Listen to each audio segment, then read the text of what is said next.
Welcome to our culinary journey around the world. Get ready to ditch the takeaways, ignore the microwave meal screaming your name from the freezer, because tonight, we're going on a cooking adventure. We're about to explore the national dishes of the most visited countries. You know, the kind of food that makes you want to book a one-way ticket and never come back. Get ready to tantalize your taste buds and learn about these iconic meals. We're talking history, we're talking culture, and most importantly, we're talking flavor. So buckle up, get your aprons on, and let's get cooking. All right, you lot, let's start with France, the land of croissants, romance, and apparently boiled beef. But hold on, don't turn that dial just yet. This isn't just some sad, gray piece of meat in hot water. This, my friends, is pot-au-feu. This dish is the heart and soul of French home cooking, simmering for centuries, and believe me, it's a bloody revelation. Picture this. Tender beef, simmered low and slow with chunky vegetables, all swimming in a rich, flavorful broth. We're talking carrots, leeks, celery, maybe a turnip or two if you're feeling adventurous, all coming together in a symphony of flavor. It's the kind of dish that warms you from the inside out, perfect for a chilly evening after a long day. The beauty of pot-au-feu is its simplicity. It's all about good quality ingredients treated with respect. No fancy techniques, no Michelin star shenanigans, just pure, honest cooking. And don't even get me started on the broth. It's the lifeblood of the dish, simmered for hours, extracting every ounce of flavor from the bones. We're talking a broth so flavorful, you'll want to drink it straight from the pot. Traditionally, pot-au-feu is served in stages. First, the broth, a delicious starter in its own right. Then comes the beef and vegetables, hearty and satisfying. And finally, the marrow, scooped straight from the bone, rich, decadent, and absolutely divine. So there you have it, pot-au-feu, a dish that's simple yet complex, rustic yet refined, and bloody delicious no matter how you slice it. Next up, we're off to sunny Spain, a country known for its vibrant culture, passionate people, and of course, paella. Now, I'm not talking about some bland, mushy rice dish you get at dodgy tourist traps. I'm talking about a proper paella, bursting with flavor, color, and history. Originating from the Valencia region, paella is a dish that reflects the soul of Spain. It's all about bringing people together, sharing a massive pan of food, and soaking up the good vibes. Now, there are countless variations of paella. Each region, each family, has their own unique twist. But at its heart, paella is all about rice. Not just any rice, mind you, but bomba rice, a short grain variety that absorbs liquid like a sponge. This gives paella its signature creamy texture, without turning into a stodgy mess. Then we've got the good stuff. Chicken, chorizo, seafood, rabbit, snails, you name it. It can go in a paella. It's all about using fresh, seasonal ingredients and letting them shine. The key to a killer paella is the sauerbraten. That's the crispy, caramelized layer of rice at the bottom of the pan. It's what separates the amateurs from the pros, and trust me, it's worth fighting for. Now listen up, because this is important. Paella is not meant to be rushed. It's a labor of love, a dish that demands your time and attention. But trust me, the end result is worth every minute. Now, let's hop across the pond to the good old US of A, a land of opportunity, freedom, and of course, the mighty hamburger. Look, I know what you're thinking. A hamburger? Seriously, Gordon? But hold your horses. Don't underestimate this American classic. It's more than just a meal. It's a cultural icon. From humble beginnings as a quick and easy meal for factory workers, the hamburger has become a culinary phenomenon. It's the ultimate symbol of American ingenuity, simplicity, and let's face it, indulgence. A perfectly cooked patty, juicy and flavorful, nestled between two fluffy buns. Add some crisp lettuce, a juicy tomato slice, a dollop of tangy ketchup and mustard, maybe some melty cheese if you're feeling adventurous. And there you have it, a culinary masterpiece. But the beauty of the hamburger lies in its versatility. You can customize it to your heart's content. Bacon, onion rings, avocado, chili, the possibilities are endless. It's a dish that transcends social barriers. Rich or poor, young or old, Everyone loves a good burger. It's the great equalizer, bringing people together one juicy bite at a time. So the next time you sink your teeth into a hamburger, remember, you're not just eating a meal, you're experiencing a piece of American history. Chapter 4. China. Peking duck. A crispy golden ritual. Right, let's head east now to China, a land of ancient traditions, breathtaking landscapes, and a cuisine that's as diverse as its people. And when it comes to iconic Chinese dishes, look no further than Peking duck. This is not your average takeaway duck, drenched in sticky sauce. This, my friends, is a culinary art form. Peking duck is a dish steeped in history, dating back to the imperial kitchens of China.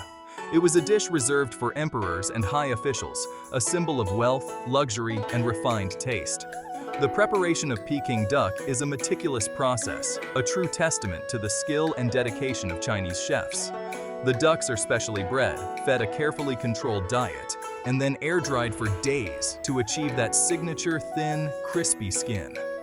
The roasting process is equally precise, using open ovens fueled with fruit wood to impart a subtle smoky flavor to the duck. The result is a thing of beauty golden brown, glistening skin, hiding succulent, flavorful meat. Peking duck is traditionally served with thin pancakes, spring onions, cucumber, and a sweet bean sauce. You wrap the duck and condiments in the pancake, creating a perfect bite that's both savory and refreshing. It's a dish that engages all your senses. The sight of the glistening duck, the aroma of the smoky meat, the sound of the crispy skin crackling, and of course the taste. Oh, the taste.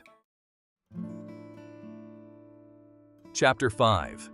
Italy. Ragu alla Bolognese. A symphony of flavors. Now, let's head to Italy, the land of passion, romance, and of course, pasta. And when it comes to pasta sauces, there's one that stands head and shoulders above the rest. Ragu alla Bolognese. Forget your jarred sauces and quick fixes. This is the real deal, a slow-cooked labor of love that'll have you singing, "That's amore."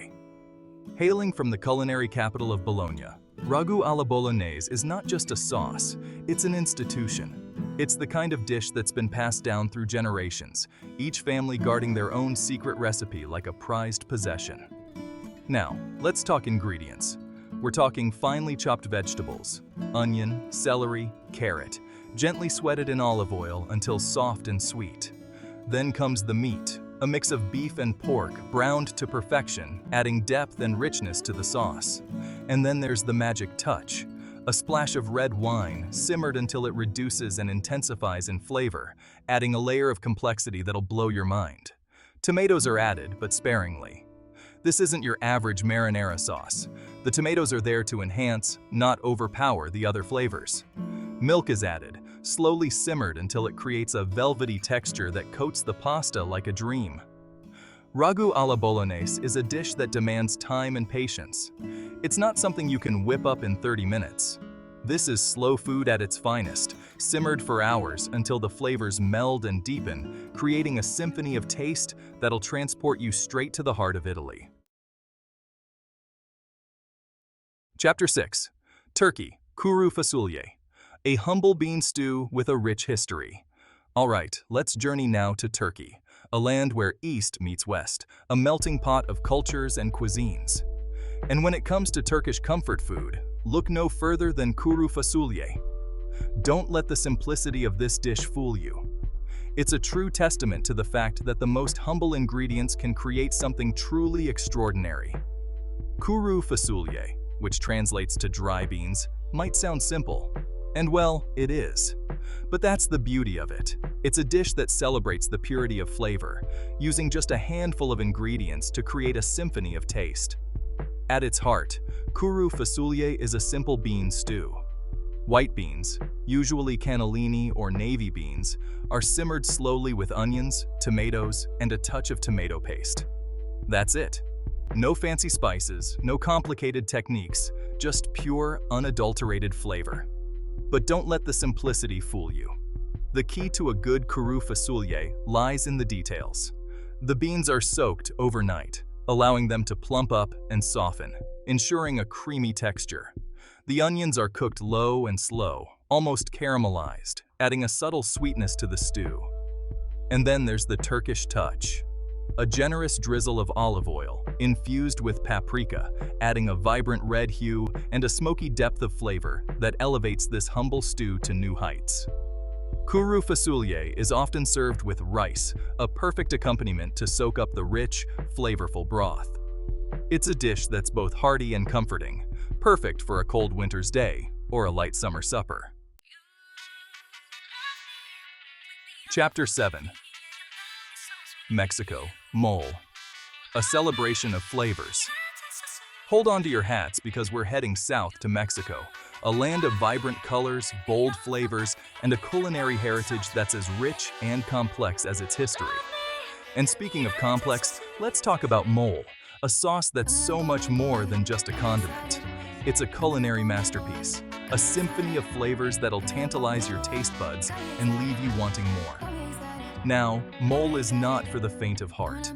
This is a sauce that demands your attention, a complex blend of ingredients that have been meticulously ground, toasted, and simmered to perfection. It's not something you whip up on a whim. It's a labor of love, a testament to the patience and skill of Mexican cooks. There are countless variations of mole, each region, each family, boasting their own unique recipe. But at its heart, mole is a harmonious blend of chiles, spices, nuts, seeds, and often a touch of chocolate. Yes, you heard that right, chocolate. The chiles provide the heat, the spices add depth and complexity, the nuts and seeds lend richness and texture, and the chocolate, well, it adds a subtle bitterness that balances out the sweetness and enhances the other flavors. Mole is traditionally served with poultry, but it can also be used to elevate enchiladas, tamales, and even vegetables. It's a versatile sauce that adds a touch of magic to any dish it graces. So the next time you encounter mole, don't just douse your food with it. Take a moment to appreciate the complexity, the history, the sheer artistry that goes into every single drop. Chapter 8. Thailand, Pad Thai. A symphony of textures and tastes. Next stop, Thailand. The land of smiles, stunning temples, and a cuisine that's as vibrant and exciting as its culture. And when it comes to iconic Thai dishes, one reigns supreme, Pad Thai.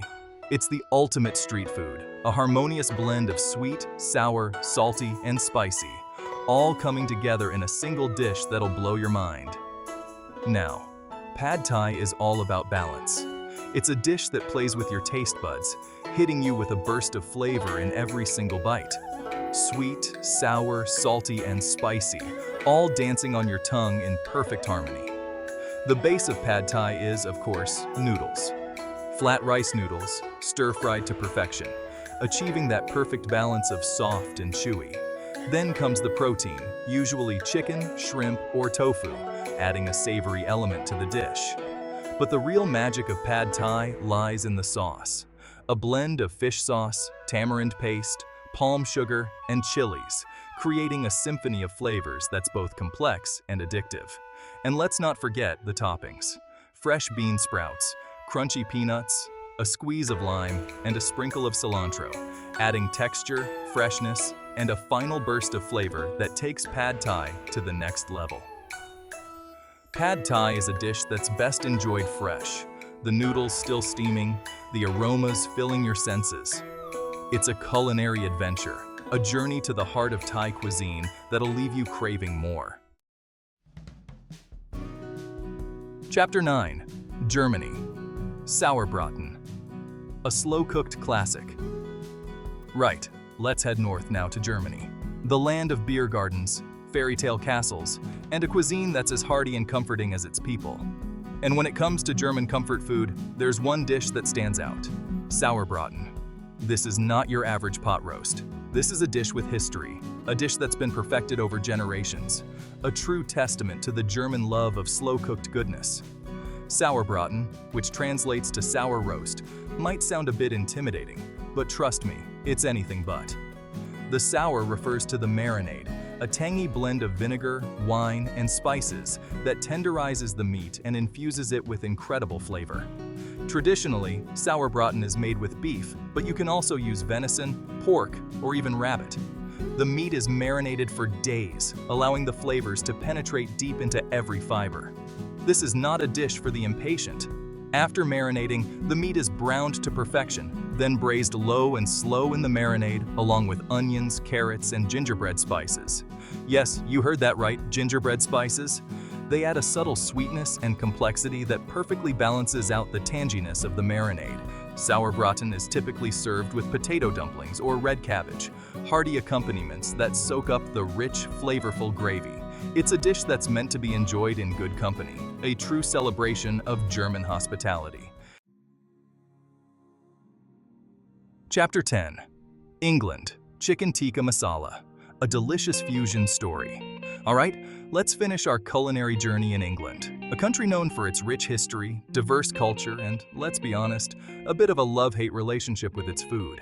But amidst the fish and chips and Sunday roasts, there's a dish that's captured the hearts and stomachs of the nation: chicken tikka masala.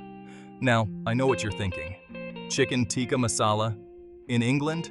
But trust me on this one. This dish, a delicious fusion of Indian and British influences, has become a national treasure.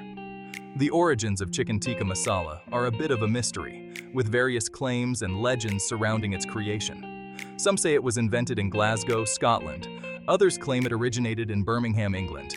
But one thing's for sure, it's a dish that was born out of creativity, ingenuity, and a love of good food. Chicken tikka masala starts with tender pieces of chicken marinated in yogurt and spices, then grilled or roasted to perfection. The sauce is where the magic happens. A creamy, tomato-based concoction infused with a blend of aromatic spices, including garam masala, cumin, coriander, and turmeric. The beauty of chicken tikka masala lies in its versatility. You can adjust the spiciness to your liking, from mild and creamy to fiery and bold. It's a dish that caters to all palates, a true crowd pleaser. Chicken tikka masala is typically served with rice or naan bread, perfect for soaking up every last drop of that delicious sauce. It's a dish that's both comforting and exotic, familiar yet exciting, a true testament to the power of culinary fusion. Outro. Until next time, food lovers. Well, there you have it. A whirlwind tour of some of the most iconic dishes from around the globe. We've traveled from the rustic kitchens of France to the bustling streets of Thailand, exploring the flavors and traditions that make each country's cuisine so unique. We hope you enjoyed learning about these national dishes, their history, their quirks, and most importantly, their flavor. Now, go forth and recreate these dishes in your own kitchens. Don't forget to like, subscribe, and share for more culinary adventures.